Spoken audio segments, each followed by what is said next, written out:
il 2021 e Apple lancia lui, l'iPad mini di sesta generazione con un nuovo design completamente tutto schermo, innovativo per la serie mini e compatibile con la Apple Pencil di seconda generazione. Io ce l'ho da 9 mesi e oggi ve ne parlo.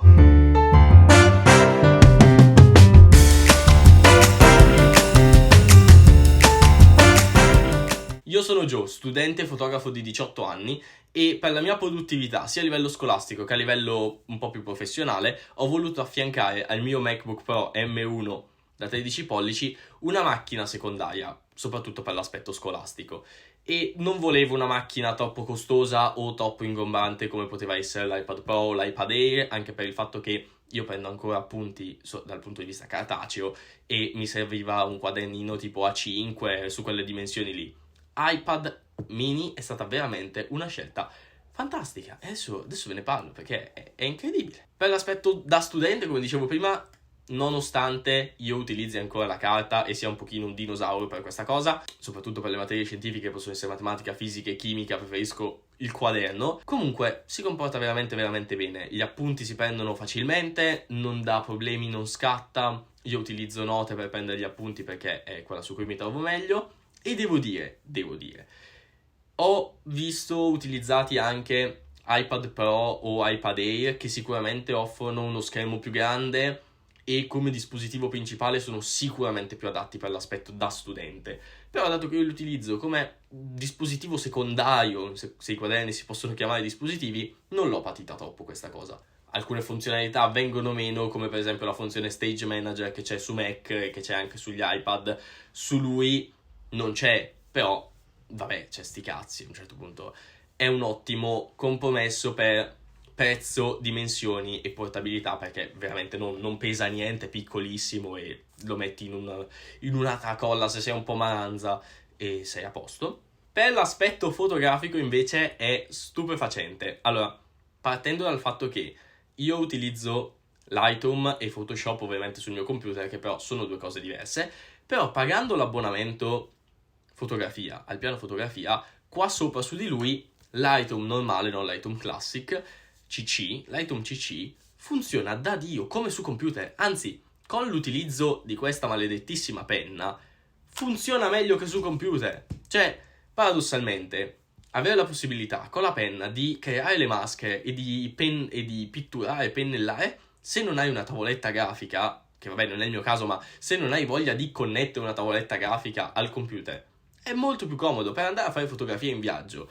È fantastico. Con la porta USB-C attacchi un adattatore, ci metti dentro l'SD, scarichi le fotografie su Lightroom e con la penna in 1 metro quadro di spazio puoi benissimo editare, mentre invece col computer dovresti aprire, connettere la tavoletta grafica oppure fare tutto dal trackpad, che non è, fidatevi, la stessa cosa. L'unica cosa che è un pochino indietro rispetto al Mac ovviamente sono le prestazioni in fase di export e di rendering delle immagini. Se io voglio editare delle fotografie in RAW della mia macchina fotografica che più o meno pesano 25-26 megabyte, non ha problemi nella fase di editing, nella fase di export ci mette un pochino di più e quello è ovvio, però volendo con il cloud condiviso si potrebbe benissimo editarle qua sopra e poi esportarle su Mac.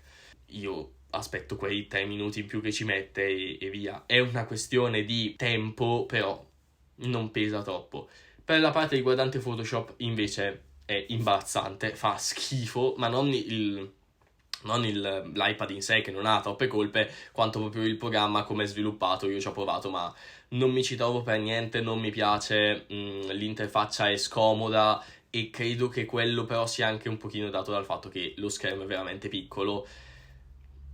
Diciamo che come dispositivo principale per un fotografo non va bene, però se lo affiancate a una macchina pesante come un computer sicuramente vi dà quel passo in più, vi dà quello scatto in più e quella portabilità in più. Io quando ho dovuto fare le fotografie dei miei viaggi, che fossero in Francia o che fossero in Germania, di cui ho parlato nel video prima, dipende dalla programmazione, cioè potete vederle, le ho editate tutte con lui. Come dicevo, la porta USB-C è stracomoda perché ci attacchi un adattatore, ci metti dentro l'SD e hai già praticamente importato tutte le fotografie su Lightroom. È veramente comodo da questo punto di vista. Altra cosa fantastica di iPad, e questa non è solo dell'iPad mini, qua devo dare un bellissimo chapeau a Apple, perché ragazzi non era facile creare un ecosistema così perfetto e prestante come quello che c'è tra macOS e iPadOS.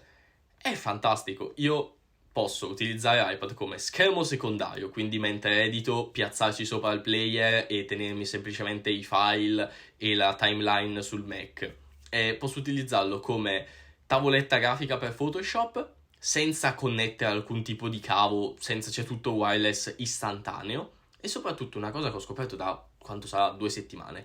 Mentre lavoro su Mac posso uscire dallo schermo di Mac e entrare su quello dell'iPad senza far diventare iPad una periferica di Mac. Cioè, mi spiego. Praticamente posso benissimo, non lo so, lavorare un testo a computer e sfociare con il trackpad e la tastiera in iPad. È una cosa fuori di testa, cioè non ha senso. È istantaneo, l'animazione è bellissima perché funziona come se stesse uscendo da una bolla praticamente il puntatore, e posso utilizzare la tastiera e il trackpad sull'iPad, su iPadOS, come se avessi una tastiera di terze parti. È fuori di testa. Piccolo appunto, sfortunatamente, date le dimensioni, non vi è alcun tipo di accessorio super mega wow disponibile. Le keyboard non ci sono di queste dimensioni, bisogna prendersi una cover che lo faccia stare su e poi connettervi una tastiera in formato normale esterna all'iPad, quindi non ci sono cover con la tastiera integrata, anche perché sarebbe un pochino scomoda data la dimensione. Quindi lui era iPad mini, spero che vi abbia aiutato all'acquisto. Io lo consiglio tantissimo se lavorate come fotografi e se avete bisogno di una macchina secondaria se siete studenti. Come organismo principale non è il top, non va bene come dispositivo principale, a meno che voi non siate a un livello amatoriale per cui dite mi basta fare le mie fotografie in RAW e poi andare su Lightroom. Non è abbastanza. Se siete interessati a crescere in questo mondo della fotografia, questo con il tempo vi sta un pochino stretto, però dalla sua c'è il fatto che come macchina secondaria invece è fantastico. In viaggio è incredibile, se siete che vi spostate spesso è super, ed è molto prestante, tutto ben ottimizzato, le applicazioni, soprattutto quelle Apple, sono fantastiche, girano da Dio. Poi ovviamente se volete fare cose più pesanti, lui non è un maestro della potenza e della forza, però vi può dare sicuramente una mano. Spero che il video vi sia piaciuto, voi iscrivetevi, seguitemi su tutti i canali social, noi ci vediamo in un prossimo video.